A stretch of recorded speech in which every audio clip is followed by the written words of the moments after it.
Bismillahirrahmanirrahim. Assalamualaikum warahmatullahi wabarakatuh. Hai, perkenalkan, nama kakak Yayah Maimunah, biasanya dipanggil Kak Mai. NIM kakak 183141104 dari Prodi Pendidikan Guru Madrasah Ibtidaiyah IAIN Surakarta. Nah, di sini kakak akan sedikit menyampaikan materi tentang ilmu pengetahuan sosial kelas 1 subtema 1 mengenai benda hidup dan tak hidup di lingkungan sekitar kita. Nah, adik-adik udah tahu belum benda hidup dan benda tak hidup itu seperti apa? Yang pertama, kita akan membahas benda hidup. Nah, benda hidup ini adalah benda yang memiliki gejala kehidupan, contohnya makan, tumbuh, berkembang biak, bergerak, dan lain-lain. Nah, ini ada sedikit contoh benda hidup di lingkungan sekitar kita. Yuk kita perhatikan. Nah, contoh yang pertama yaitu pohon. Mengapa pohon dikatakan benda hidup? Karena pohon ini bisa tumbuh dari pohon yang kecil menjadi pohon yang besar seperti ini. Contoh yang kedua yaitu dari hewan, contohnya burung. Mengapa burung dikatakan benda hidup atau makhluk hidup? Karena burung itu perlu makan, bisa bergerak, bisa bertumbuh, dan bisa berpindah tempat dengan cara terbang. Nah, burung ini menggunakan sayapnya untuk terbang. Nah, contoh selanjutnya yaitu ayam. Ayam adalah termasuk hewan.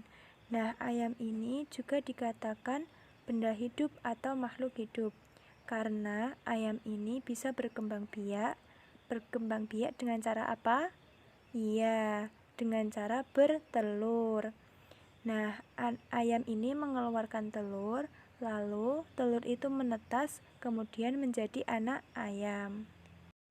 Contoh yang terakhir adalah manusia, seperti kita, ibu kita, ayah kita, dan orang-orang di sekitar kita. Mengapa manusia dikatakan benda hidup atau makhluk hidup? Karena manusia itu butuh makan, butuh minum, bergerak, bertumbuh dari anak-anak, remaja, dewasa, lalu menjadi tua. Nah, tadi ada beberapa contoh mengenai benda hidup di lingkungan sekitar kita. Yang kedua, kita akan membahas mengenai benda tak hidup. Kalian udah tahu belum benda tak hidup itu apa? Nah, benda tak hidup adalah benda yang tidak butuh makan, tidak bisa berkembang biak, tidak bisa berpindah tempat, dan tidak bisa bertumbuh. Adik-adik udah tahu belum contoh-contoh benda tak hidup? Kalau belum, bisa memperhatikan video berikutnya. Ini adalah contoh dari benda-benda tak hidup di lingkungan sekitar kita. Yang pertama yaitu papan tulis. Kenapa papan tulis disebut dengan benda tak hidup? Karena papan tulis tidak bisa bergerak dan tidak memerlukan makan. Nah, contoh-contoh benda tak hidup selanjutnya yaitu ada kursi, ada meja, ada almari, dan ada penghapus. Nah, penghapus ini dapat bermanfaat, dapat berguna dengan bantuan manusia. Bisa untuk menghapus tulisan-tulisan yang ada pada buku, ada pada papan tulis, dan lainnya.